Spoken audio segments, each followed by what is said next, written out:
we kind of provide data science in the cloud type service. Yeah. I see about 6 different trends that are kind of shaping the whole data science or data-driven marketing approach. Number one is that I think you mentioned siloed data is a big problem, and there's more data that people want to bring in.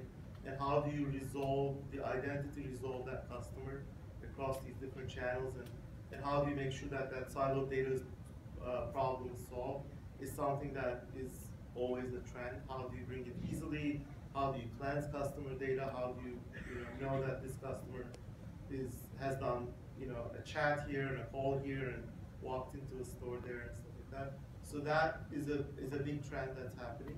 Number two, the real-time aspects of how this data moves around and gets processed is important. So when somebody looks at something on their mobile device and they walk into a store, you want those things to be connected in real time. That's something that gets redefining or pushing the industry in terms of data science. Third thing is being more predictive. So a lot of marketers still use just past data to inform future decisions.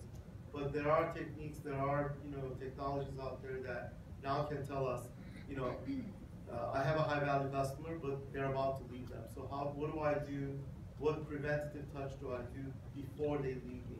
If I can see patterns of leaving, that's the third one. The fourth one is mobile. Mobile is not just a channel, but it's the only solution to connecting the physical and the digital worlds. It's the only device that we take from our digital experience into the physical world, and that create people. There's no. I don't think the answer has been created yet, but mobile is a very important piece of what's going to happen in the future. The fifth one is what we talked about before, is the privacy. Privacy is going to really shape how the data is used, how the data is shared, how the data is manipulated. And the trend that I'm seeing, which I mentioned before, is giving the power back to the consumer.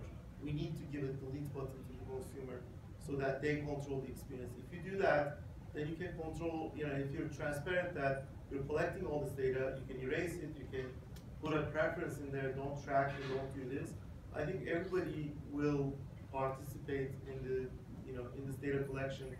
Or people who don't want to participate, that's their preference. You actually serve them in a personalized manner, that you are not tracking them, it's their personal preference.